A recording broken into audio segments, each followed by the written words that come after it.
every Friday from 3 p.m. with Marty Young on TAB Radio, your home of racing and sport. Yeah, Seb Clark's here, and so is Bernie Miller joining us on Drive. G'day, Bern. How you going, Mart? How you going, Seb? Really well, thanks, Bernie. Must be excited about tomorrow, the return of Jokers Grin. Yeah, really looking forward to it, mate. And, so we'll just get the big bike going again and see how we go.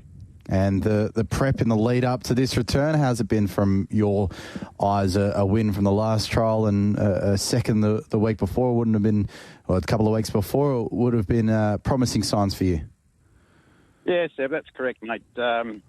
At this point in time, everything's gone to plan, and that's the way you'd like it. You don't want any hiccups. But the trials yesterday both were good, and his work since has been very nice. So pretty confident of a bold showing tomorrow. But we are talking about animals, so we'll just have to wait and see. Now, what about physically to your eye, Bern? If you put him on the scales and compare him to his first up run last campaign, is he around the same? Has he got a bit bigger? What's your thoughts on him? Mate, he's got bigger. He's much of a big tank now, Cobber. What would he weigh now, Bern? I don't know. I don't weigh him, mate. I know he's bloody heavy when he jumps on your freaking foot. Yeah. They're all heavy when they jump on your foot, Bern. I've never had a soft one, particularly if you're wearing thongs. No. He's got the true blue stuff on. But you got to have the true. Yeah. Steel blue, exactly, yeah. The steel blues. Well done. That was very good, Bern. You haven't lost it yet. No, I've been putting a bit of thought into it, Colin. No, but I reckon he put on about 50 kg when we started back. Yep. And, he's lightened off a bit now, but it's all just turned into muscle, mate, and he just looks absolutely fantastic. His coat's starting to change. It's starting to go darker like it was towards the end of last prep. But all in all, very happy with him, Paddy and I, and what we've been seeing so far. So, yeah, just bring it on. So it has been a genuine faultless preparation to this point. Yeah, touched plenty of wood on the old... I'm touching it as well, Bern, for you. I'm touching it. Let it go, for Christ's sake. Yeah. And there must be... Is there that sense of, like, let's get this one on the road and get it over and done with, and let's see where we're at? Yeah, for sure. Everything... Come tomorrow morning, mate, I won't be able to do much more apart from drive the truck and get him there, so let's just get it. And, if we haven't done something right, we need to twink something, well, let's find out tomorrow and work hard to get it right for the next one. And, yeah, just keep progressing forward, but very, very pleasing.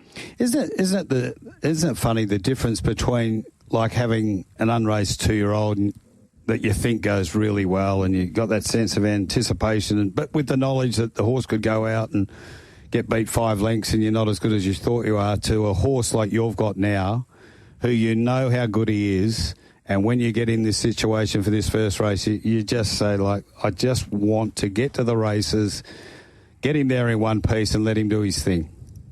Exactly right, mate. Exactly right. And I'm very regimental, and I'll have everything down pat with times and everything. I know what time I'm going to get up in the morning, and all I want to do is get him on that truck, get through that freeway, get him off the truck, shampoo him, and see him fall asleep. That's what I want to do. Yep. And then I can't do any more. It's all in the lap of the racing gods then, mate. But it's a lot of pressure, mate. A lot of build up towards it, but.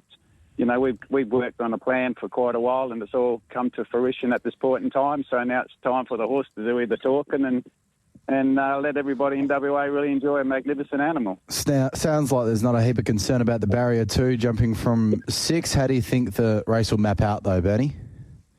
No, I'm not worried about the barrier. The barrier's going to feed us down to the ground, mate. So, like everyone knows, I don't give Paddy instructions, but I just think that he'll just come out nicely on him and just be in the back half and just wait for things to unfold and let him run home strongly like we know he can. Yeah, on Straight Up yesterday, the experts were convinced that there's, genuine speed for 1,000 metres. They don't normally dawdle in these races. And from out there, 3 wide line and the way Ascot is playing, Bernie, and with the forecast again for tomorrow, and we were talking to Brock yesterday, all the horses get a chance, don't they? Yeah, well, I don't get much chance to listen to too many, and to be honest, if Paddy's not riding, well, I more likely won't listen to too many at all. But the feeling I'm getting that it's a very true track, and when I walk on it in the mornings, it looks absolutely magnificent. So I'm not worried about the track or the rain, or not worried about nothing. This horse proves that he can go on all tracks. That the trial was pretty heavy and pretty dirty, so he went through that night. So no, I'm not worried about the track at all, mate. And his record at the 1,000 metres is quite outstanding, isn't it? 6 from 6. Yeah. He's a track and distance 3 from 3 and first up 2 from 3. So the stats there just tell you, without even knowing, looking, with your eye, that the horse is a genuine champion horse, that it all lines up for him. So everything going well. What's the plan going forward from the Prince of Wales? Colonel Reeves, mate. Yep. Winterbottom, then the 1400 of the Gold Rush. Yes.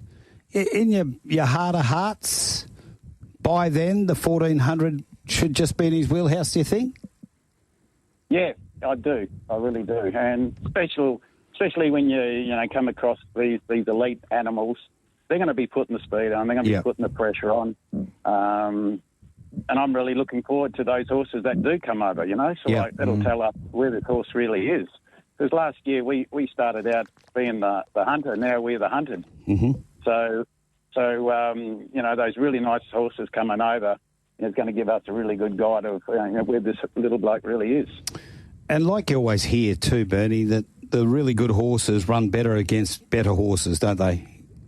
Certainly do, mate. Certainly do. So it's better than jumping out, racking and stacking, and next minute, your race is over. Yeah. At least they get going and the pressure's on, and your horse has got a tank where you're half a chance. So, obviously, you didn't listen straight up yesterday. One of the questions amongst the boys in the panel was that burgundy jacket. Are you going to produce it tomorrow, or is that just for a Group 1 day or a big day, a $2 million race? What's the story? Oh, no, mate, I'll just show up there with me tracky dacks on, a Rockingham fleecy shirt and the old dirty old hat and rubber boots and then I'll go good saying. Tab Toucher may be putting out a market, whether or not you're producing it or not. So, don't mislead the punters. All right, matey. Well, I'm not $1.60 to be wearing. But and we have a laugh, and how far you and I go back. But it is still an endearing moment in time for when you went to lead him back up the track to come back in after the quokka. It was just a beautiful moment in racing. Yeah, it was, and it still thrills me. It's like I didn't watch the replay for quite some time, but when I watch it, and when you talk to people that known you for a long time, and how, like, some people just have this thought, tears to their eyes and hair in the back of their head, it just bloody still makes them all tingle, Yeah. And that's what the passion and the love for the horses and this industry is. And it's well known now that I dreamt it a couple of times and had visions of doing it, and all of a sudden, shit, what am I doing here? I've got to get out of here. And, I got a crook back and a sore leg, but I was giving some people hips and shoulders. To get out there. Shit, what you doing here, Yeah. Cup night, you always seem to be managing problems with him. Is this horse totally different to him? He's got better feet. We did have problems with his feet, terrible flat feet as well. Mm-hmm. But Fowles has been doing a good job with him, and things are on track, and his feet look real good.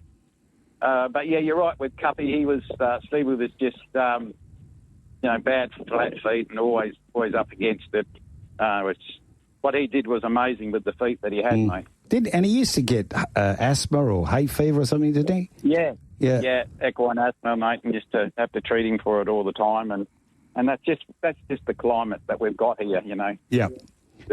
You've got to put him on the nebulizer and look after him and do the 1%ers and all this type of stuff. So does it affect him at all, the Joker, or not? Yeah. It affects a lot of them, mate. Yeah. So you just, sometimes you just do it thinking, if I don't, I'm going to have a bad run by one of them, and you end up finding you do a lung wash and you end up finding you got the allergies and. Mm-hmm. But I do bloods, and that also lets us know if the allergies are affecting him and stuff like that. But his bloods this week were really good, so happy with it. All right, Bern. Unfortunately, it's not Irish Day when they had 9,000 there last week. Wouldn't that have been good to hear and get behind Jokers? But there'll be a good crowd there tomorrow. It's another terrific day's racing, and let's hope it all goes to plan for you, for Jokers, and for Paddy. Thank you very much, guys, for the interest, and let's bring it on. And let's have another nice horse for WA to be proud of. Go get him, Bern. Thanks, Marty. Thanks, Seth.